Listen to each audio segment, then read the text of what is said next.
I started meeting all of these people who expressed to me how much the show meant to them, how it lifted their spirits during a bad breakup or... At 55, Jennifer Aniston finally admits what we all suspected. We all loved Rachel Green from the very first minute of Friends.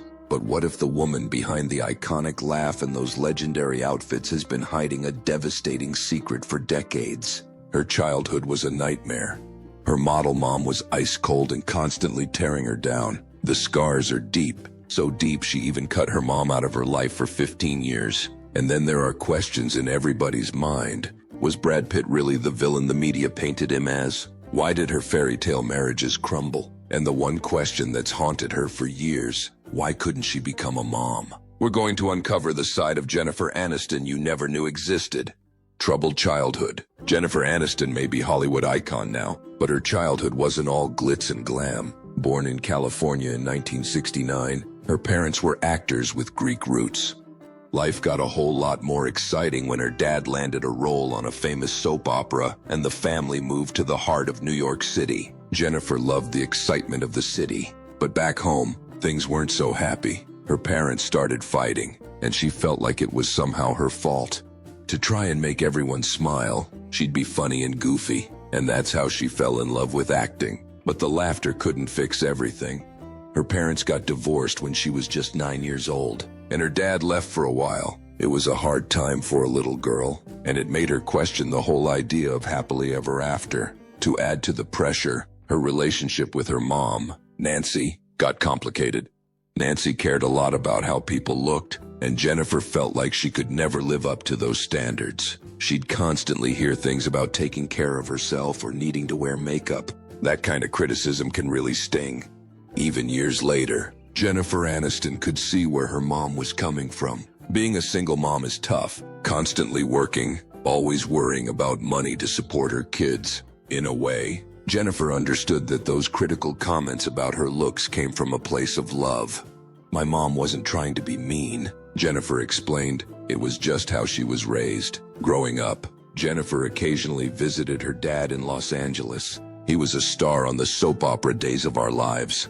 Maybe those trips out west, combined with having two actor parents, sparked something in her. A desire to try her own hand at acting. School wasn't her strong suit. She joked that there was a secret group of teachers who couldn't stand her. The one bright spot was art class. One of her paintings even ended up on display in a museum. What she lacked in grades, she made up for in charm and a knack for performing. When she was 11, Jennifer joined the drama club at school. One actor who completely captivated her back then was the legendary Laurence Olivier.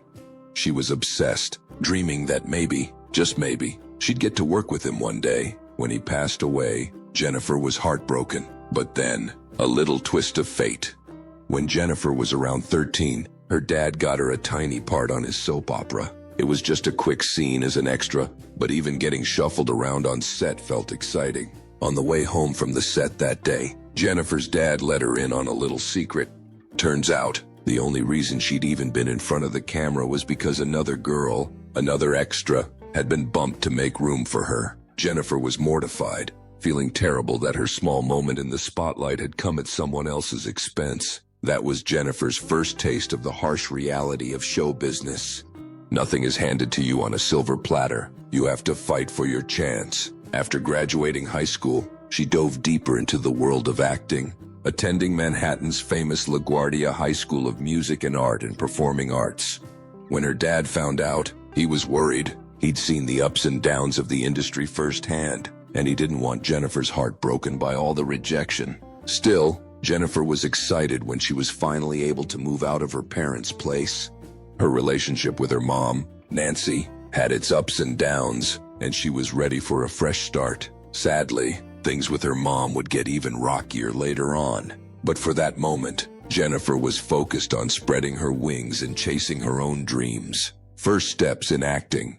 Jennifer Aniston's acting career started on the stage of the Public Theater back in 1988. She remembers one specific performance where she had a simple scene, just sitting, looking at the audience and delivering a single line. That line always got a laugh, and one night she looked out into the seats and realized she was making Al Pacino, the legendary actor, crack up. He was there with Diane Keaton, and it was an incredible moment for Jennifer. That feeling, the power of making someone like Al Pacino laugh, was enough to fuel her dreams for years. Unfortunately, theater didn't pay the bills, so Jennifer, like many aspiring actors, had to hustle. She worked as a waitress at a diner called Jackson Hole, juggling auditions and shifts. Then, when she was 20, she found out she had dyslexia. This common learning disability made it especially tough to read and write. That diagnosis changed everything. Suddenly, all those years of feeling like she just wasn't smart enough made sense. It was like a weight had been lifted.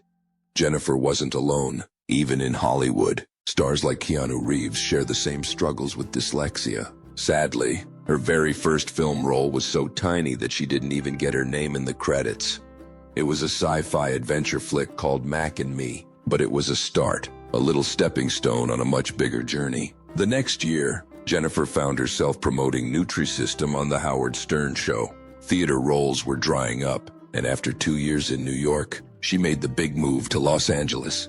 She started getting some TV gigs in 1989, but her first few projects, sitcoms like Malloy and Ferris Bueller, fizzled out before ever really catching fire. After a small part in the TV movie, Camp Cucamonga, Jennifer landed a role in the 1993 horror flick, Leprechaun. Although the movie was panned by critics, it weirdly became a cult classic over the years. Still, after Leprechaun, casting directors started paying more attention to Jennifer. She nabbed a few more TV appearances, and then finally, the role that changed everything came along, the Rachel Green journey. The creators of Friends originally had Jennifer Aniston in mind for the role of Monica Geller, but after reading the script, Jennifer felt a strong connection to Rachel, and that was the only part she wanted. Meanwhile, Courtney Cox had fallen in love with the character of Monica. It was a perfect twist of fate. Still, snagging the role of Rachel wasn't a walk in the park. At the time, Jennifer was already starring in a CBS series called Muddling Through, which wasn't doing so hot. She had a gut feeling that Friends was going to be a hit, so she practically begged the NBC producers to let her be a part of it. They took a chance on her, but Jennifer had to film the pilot episode without any guarantees, still juggling her role on the other show. Then, in a move that might seem a little ruthless, NBC deliberately scheduled a Danielle Steele movie to air at the exact same time as Muddling Through. The ratings for Jennifer's show tanked, and just like that, she was free to fully commit to Friends. Fans might adore the iconic Friends opening scene, but the actors don't feel exactly the same way. Before everything got crazy, the show's director, Jimmy Burrows, took the 6 main cast members to Las Vegas for a little getaway. He gave them a bit of fatherly advice, telling them to savor the moments because their lives were about to change dramatically. He even gave them each $100 to spend, warning that it would be the last time they could walk through a casino without being bothered. They shared dinner at Caesar's Palace, a special Last Supper before the whirlwind of fame. Jimmy Burrows was right. Friends premiered in 1994 and quickly became a huge success. The simple idea of following the lives of 6 young friends in New York City just clicked with audiences. Overnight, the actors playing that iconic group became household names. That first year during reruns, we shot to #1, Jennifer remembers. One day, she was just running errands, grabbing toilet paper and tampons, when some fans excitedly approached her for an autograph. It was the beginning of a whole new world. Millions of women around the world copied Rachel Green's famous layered haircut. But ironically, Jennifer herself hated it. Apparently her hairstylist just wasn't that great at his job. The sudden fame wasn't always easy to deal with. Cameras followed the young stars everywhere, and everyone seemed obsessed with the smallest details of their lives. Even after years of being on the show, the sheer scale of Friends fame still surprised Jennifer. Despite growing up around actors, it was hard to process just how popular the sitcom had become. She admits that one of the things that helped her stay sane was the support from her mom, Nancy. Jennifer never lashed out or let the crazy attention get to her. She'd seen her mom act resentful and bitter, and she knew she didn't want to be like that. Unfortunately, her relationship with Nancy grew worse over the years. It hit a breaking point in 1996, when Nancy gave a very candid and not so flattering interview to a tabloid show, spilling all sorts of private details about Jennifer's life. But the last straw was when Nancy published a tell-all book called From Mother and Daughter to Friends, a memoir. The hurt from that betrayal ran deep, and Jennifer stopped talking to her mom for 15 years. But back to Friends. The show's huge success was due to a winning combination of factors: a relatable idea, brilliant writers, and a perfectly cast group of actors. David Schwimmer remembers feeling a special spark from the very first rehearsals. Finding one actor who completely embodies a role is tough enough, but to find 6 and have that chemistry between them is truly special. The writers fostered an environment where the cast could fully inhabit their characters and even contribute their own ideas, creating some of the show's funniest and most touching moments. During filming, the lines between fiction and reality blurred. The actors became real-life friends. Lisa Kudrow recalls how the show's director, Jimmy, encouraged them to hang out in his dressing room during their very first season. It was important that they bonded quickly because that connection was key to the show's success. They shared meals, played poker, and just relaxed together. It was like having a support group, a protective little bubble from the craziness of sudden fame. At one point, the actors decided to tackle the business side of things as a team, forming a mini-union of sorts. Initially, their salaries were different, but as contract negotiations rolled around, they insisted that all 6 friends be paid equally. After the 5th season, they were each earning a cool $100,000 per episode. By the final season, that figure ballooned to a whopping $1 million per episode. This move landed Jennifer, Lisa Kudrow, and Courtney Cox in the Guinness Book of Records as the highest-paid TV actresses of all time. Jennifer's performance in Friends didn't just make her a fan favorite, it earned her critical acclaim too. She won a Screen Actors Guild Award and was nominated for an Emmy multiple times, finally taking home the trophy in 2002. She snagged a Golden Globe in 2003 as well. It's funny how the lines between reality and the show sometimes overlapped. Remember that big statue of a dog that Joey buys in one episode? That actually belonged to Jennifer. A friend had given it to her as a good luck charm at the start of filming Friends. Speaking of good luck, Jennifer met actor Tate Donovan while filming the show's 4th season. Their characters were briefly involved, and the on-screen romance spilled over into real life. Their relationship lasted from 1995 to 1998, and many people considered Tate to be Jennifer's first true love.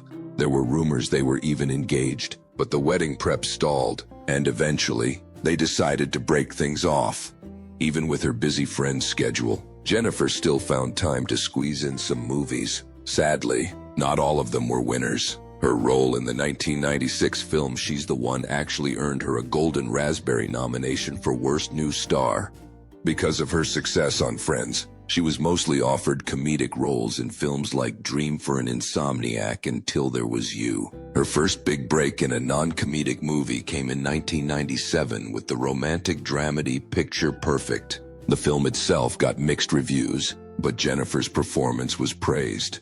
Another dramatic rom-com, The Object of My Affection, came out around the same time, but it was another critical flop. On the set, Jennifer started dating her co-star, Paul Rudd. The relationship sadly fizzled out pretty quickly, but they stayed good friends and even worked together later on. Paul appeared in Friends, and they both starred in the 2012 film Wanderlust. Just like her career, Jennifer's personal life was moving at lightning speed. In 1998, her agent set her up on a date with Brad Pitt. It was the start of one of the most talked about celebrity couples of the era. Jennifer and Brad actually had a brief encounter way back in the early 90s, but they were both in relationships at the time and weren't interested. It was only when their paths crossed again years later on a blind date that sparks started to fly.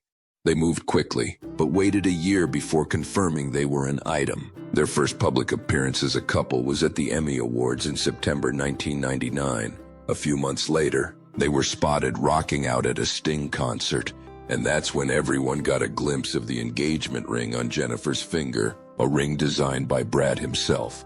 Brad gushed in interviews about Jennifer, calling her the woman of his dreams. He was convinced they were meant to be together, and they quickly became one of Hollywood's most adored and glamorous power couples. In 2002, Jennifer and Brad even joined forces professionally, starting a production company called Plan B Entertainment with producer Brad Gray. Jennifer admitted that, at first, they kept the company under wraps, wanting to prove they were serious filmmakers and not just actors with flashy side projects. By 2004, the company was thriving, with films like Troy and Charlie and The Chocolate Factory in the works. Despite being dubbed one of Hollywood's sexiest couples, Jennifer and Brad playfully disagreed. They insisted they were just a pair of goofballs who were more likely to be found in their pajamas than looking glamorous. On July 29, 2000, they tied the knot in a lavish Malibu mansion wedding that reportedly cost them a cool $1 million. Even with all that money spent, there are surprisingly few photos of the actual event.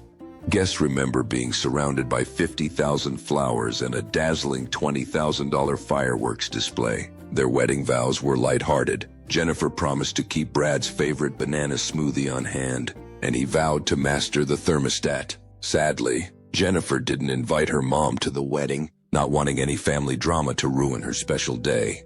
After a dreamy honeymoon in the Seychelles, the couple settled into their swanky Beverly Hills mansion. Jennifer joked about their clashing decorating styles. He loved modern, she was less enthusiastic. In 2001, Brad even made a fun cameo on Friends, playing a guy who couldn't stand Rachel Green. Jennifer knew deep down that the Friends magic couldn't last forever. She wanted to leave while the fans still adored them, before Rachel turned into a sad caricature of herself. Plus, she was getting that itch to tackle new roles. The show's creators eventually agreed to a shorter final season, sealing the deal for Jennifer. The last episode of Friends aired in May 2004, a bittersweet night for millions of fans glued to their TVs. Over 52 million people tuned in, making it one of the biggest television events in years. As a souvenir, each of the cast members snagged a piece of the fake sidewalk outside Central Perk, their little corner of TV history. Years later, Jennifer fought back tears when she talked about the special bond between the cast. "We really loved and supported each other," she remembered. People told her Friends helped them through tough times, even cancer. The show's simple charm was powerful medicine for the soul. She mused that maybe it was the lack of phones and distractions, just people sitting around and actually talking, that gave it such lasting power. Ready to step away from Rachel, Jennifer dreamed of a long vacation and starting a family. "I want to travel the world before the babies come," she declared. But life had a plot twist in store. In January of 2005, bombshell news hit. Jen and Brad, one of Hollywood's golden couples, were heading for divorce. Fans were in shock, wondering what went wrong. The gossip machine went into overdrive, immediately pointing the finger at Angelina Jolie. Brad and Angelina had met while sizzling up the screen in the spy flick Mr. and Mrs. Smith. The truth remains a bit murky. Some insist that trouble was brewing in Jen and Brad's marriage even before filming started, and Angelina just pushed Brad closer to a decision he'd already been mulling over. They pointed to old interviews where Jennifer sounded a bit unsure. Maybe he wasn't the love of her life, but they did have something special. Others saw a perfect match destroyed by the bombshell that was Angelina. Her past reputation as a man-eater certainly didn't help matters. It's a debate that rages on even today. Was it irresistible Angelina who lured Brad away, or was there deeper incompatibility in the relationship all along? The split was undeniably hard on Jennifer. She secluded herself in her Malibu home, keeping only her trusted dog Norman for company. She steered clear of the news, desperate to avoid the media frenzy and the flood of fan opinions, desperate to hear the juicy details of the divorce. Things got so crazy that fans literally picked sides, with Team Aniston and Team Jolie t-shirts popping up everywhere. Team Aniston seemed to be winning, outselling their rivals 25-1, but that was probably cold comfort to Jennifer. The paparazzi, who she nicknamed the Rats, were relentless, desperate to get a shot of her looking heartbroken and alone. Outrageous theories filled the tabloids. One paper even claimed Brad left her because she didn't want children, completely ignoring the fact that Jennifer had recently talked about wanting to start a family. This really stung Jennifer. A man who's divorcing would never be accused of choosing career over children. She fumed in a raw, honest interview with Vanity Fair. "That really pissed me off. I've always wanted kids, and I'd never give up that experience for a career. Her dream was to have it all, success and a family. Brad and Jen insisted they were parting amicably, still full of love and respect, but it was tough, especially when photos of Brad frolicking on the beach in Kenya with Angelina and her son Maddox surfaced in magazines that same year. In 2006 came the announcement that Brangelina was expecting a child. Jennifer confessed, "The world was shocked, and I was shocked." Her friend Andrea Bendewald shared how painful it was for Jennifer to see Brad move on so publicly and so quickly. Through it all, Jennifer relied heavily on therapy, yoga, and the steadfast support of her closest friends. Those friendships were her lifeline as she navigated the rough waters of divorce. 2005 was a rough year all around. Her personal life wasn't the only thing taking a hit. She tried stepping away from her usual bubbly roles, but luck wasn't on her side. Feeling nervous that you're at it? Because you've been in the house a lot. Yeah, I have. I've been in the house a lot. The crime thriller Derailed was panned by critics and a dud with audiences.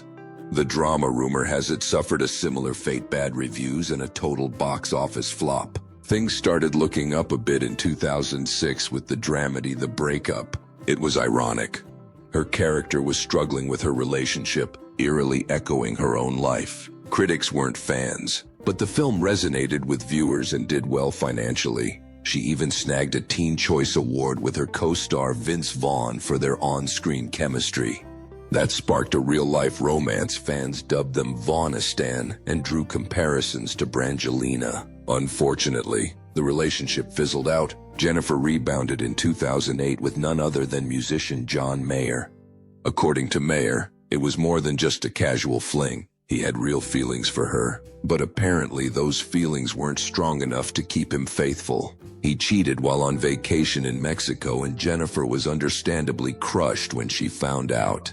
John begged for forgiveness, but Jennifer wasn't having it. Meanwhile, she leaned on her passion for acting to help heal her heart. In 2010, she landed a guest spot on the sitcom Cougar Town, where her best friend Courtney Cox was the star.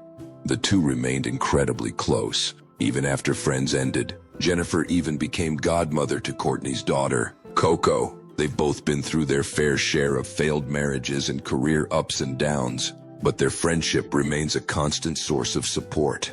As Jennifer puts it, there's no judgment with Court, only endless love and loyalty. Jennifer found love again with actor, director, and screenwriter Justin Theroux in May of 2011. Things seemed serious when the couple bought a massive home in Los Angeles' swanky Bel Air neighborhood the following January, setting them back a cool $22 million. In August 2012, they announced their engagement and finally tied the knot in a private ceremony at their estate on August 5, 2015. Sadly, their marriage wasn't built to last, and they announced their separation at the end of 2017. For most people, Jennifer Aniston's life seemed like a Hollywood dream come true. Fame, fortune, starring roles in beloved sitcoms. But behind the dazzling smile and red carpet glamour, there was a longing for something more, a nagging ache in her heart. Motherhood, a role she always saw herself playing, was slipping further and further out of reach. And to make matters worse, she couldn't escape the constant whispers and stares. Every tabloid cover screamed about baby bumps that didn't exist. Each well-meaning question from a reporter about her future family plans felt like a fresh wound. In 2016, Jennifer found the strength to break her silence. Her essay, For the Record, wasn't just a plea for privacy. It was a furious battle cry against the relentless scrutiny and judgment women face.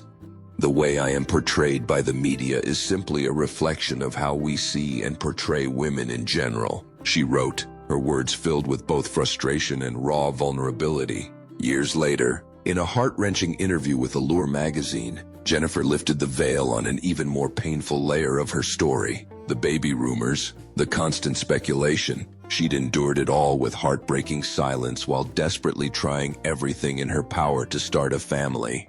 IVF treatments, special teas, alternative therapies. Nothing worked. It was really hard. She confessed, the sadness etched into her eyes. I would have given anything if someone had said to me, freeze your eggs, do yourself a favor. You just don't think it. Despite the heartbreak, there's a quiet determination in Jennifer's voice. She won't be defined by this one missing piece. She's a whole person, filled with love, talent, and a lifetime of experiences. And maybe, just maybe, by bravely sharing her story, she gives hope to other women struggling with similar battles, letting them know they are not alone.